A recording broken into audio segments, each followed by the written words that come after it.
नमस्कार, आदाब। मैं हूं अदिति। बेशरम है ये भारतीय जनता पार्टी और बेशरम है इनके नेता मंत्री। आज देश नीति आपको देश की उस हकीकत से रूबरू कराएगा जो आप तक आधा अधूरा पहुंचाया जा रहा है। आज आपको सबसे पहले दो मंजर दिखाऊंगी।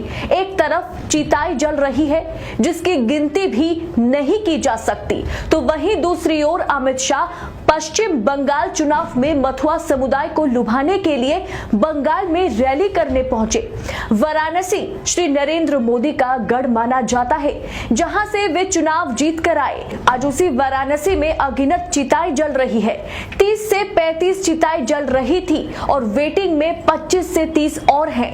गंगा किनारे बहती गंगा की तरह अब शवों का मेला लग रहा है।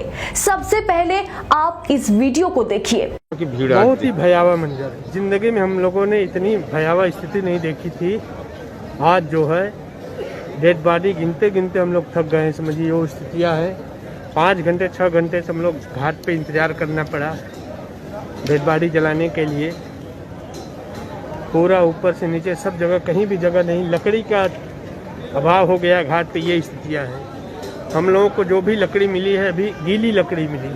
बहुत मुश्किल से शोर सिफारिश करने के बाद गीली लकड़ी मिली, तब दाह संस्कार हो रहा है। 5 से 6 घंटा हम लोग वेट किए, वो भी बहुत मेहनत करने के बाद लकड़ी मिली। तो घाट कितना वेटिंग में होंगे लोग? कितना लोग वेटिंग में होंगे लोग? वेटिंग तो अभी देखिए 25 से 30 लोगों की संख्या वेटिंग में भी चल रही है। अच्छा, ये जितने जल रहे हैं लोग, क्या ये सब कोरोना के हैं?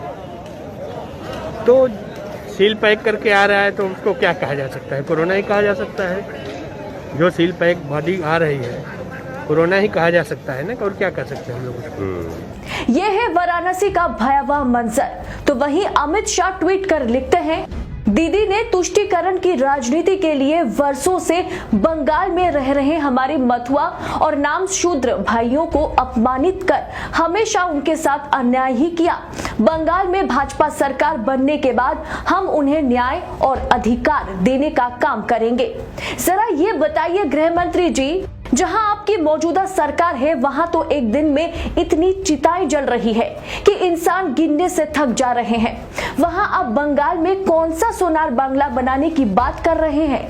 क्या आप देश की जनता के साथ अन्याय नहीं कर रहे हैं? कल कोलकाता हाईकोर्ट ने साफ शब्दों में कह दिया कि चुनाव रैलियों में मास्क पहनना होगा और चुनाव प्रचार करते समय सभी कोरोना वायरस संबंधी प्रोटोकॉल्स का सख्ती पालन करना होगा। इसीलिए अमित शाह की रैली में कोई भी मास्क पहनकर नहीं आए और इन्हें अंदर घुसने भी दिया गया। अब मोदी जी, अमित शाह जिस सोनार बांग्ला की बात कर रहे हैं, अगर कोरोना का कहर इस तरह से बढ़ता रहा और सरकार लापरवाही करती रही तो सोनार बांग्ला में भी इस तरह से चिताएं जलेगी। इस बार भी अगर जनता मंदिर के नाम पर वोट करेगी तो वे वोट फिर एक बार देश के लिए महंगा पड़ेगा। और अगर स्वास्थ्य के नाम पर वोट डालने के बारे में आप सोच रहे हैं तो जरा इस वीडियो को अंत तक देखें। मोदी जी ने देश के हर शहर में कोविड अस्पताल बनाने की बात की थी, पर जरा रुकिए। 1 साल नहीं, पूरे 7 साल इस मोदी सरकार ने स्वास्थ्य के क्षेत्र में कोई काम नहीं किया है। इसका सबसे बड़ा उदाहरण है एम्स, यानी all India institution of medical science. Modi सरकार ने 2014 में 4 नए एम्स, 2015 में 7 नए एम्स और 2017 में 2 एम्स का ऐलान किया। लेकिन 2018 में अपनी चौथी सालगिरह से पहले मोदी कैबिनेट ने देश में 20 नए एम्स यानी अखिल भारतीय चिकित्सा संस्था बनाने का ऐलान किया, पर ये सारे एम्स जुमले साबित हुए। मनमोहन सिंह के कार्यकाल में 2011 में एक साथ देश में 6 एम्स बने थे। देश में दिल्ली के अलावा 6 अन्य स्थानों रायपुर, पटना, जोधपुर, भोपाल, ऋषिकेश और भुवनेश्वर में एम्स अस्पतालों को चालू किया गया। लेकिन उसके बाद मोदी सरकार ने जितने भी एम्स बनाने की घोषणा की है उसमें से एक एम्स भी पूरा नहीं हुआ है, क्योंकि ये सरकार कथनी में सबसे आगे है और करनी में सबसे पीछे। और खास बात यह है कि इनमें से अधिकांश एम्स बनने की तारीख अप्रैल 2021 बताई गई थी, लेकिन किसी भी जगह कोई काम पूरा नहीं हुआ है। कहीं तो जमीन का पता नहीं है तो कहीं बजट का आवंटन ही नहीं किया गया। राम मंदिर के लिए अलग से बजट भी बन गया, लेकिन स्वास्थ्य के नाम पर, अस्पताल के नाम पर बाबा जी का ठुल्लू। ये सारे एम्स बनेंगे कहां से? मोदी सरकार ने अपने 6 यूनियन बजट में एम्स के लिए कितने हजार करोड़ अलॉट किए हैं, लेकिन जब वोट मंदिर के नाम पर लिया जा सकता है तो एम्स जैसे अस्पताल आखिर मोदी सरकार क्यों बनाएगी? अगर 330 सीटें राम मंदिर बनाने के खातिर मिल सकती हैं, फिर एम्स क्यों बनवाए? इसीलिए अगर कोविड के इस भयानक दौर में आपको इलाज नहीं मिल रहा है तो आप खुद सोचिए, क्या आपने अस्पतालों के नाम पर वोट दिया था? जिस मथुआ समुदाय को नागरिकता दिलाने की बात अमित शाह मोदी जी कर रहे हैं, जो पहले से इस देश के नागरिक हैं, उनके साथ भाजपा सरकार क्या कर रही है? देश की परिस्थिति ऐसी हो गई है कि अब देश की जनता को ना तो इलाज के लिए अस्पताल में जगह मिल रही है और ना ही शमशान में।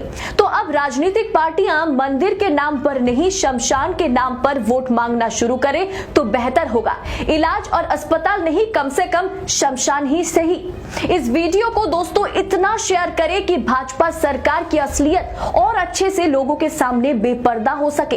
देश नीति जनता की आवाज है, देश नीति आपकी आवाज है। देश नीति ना तो झूठ दिखाता है और ना ही सच छिपाता है। इसीलिए आप देश नीति को सब्सक्राइब करें, क्योंकि देश की स्थिति में सटीक खबरें पाने के लिए सही मीडिया चुनना भी आपकी जिम्मेदारी है। शुक्रिया।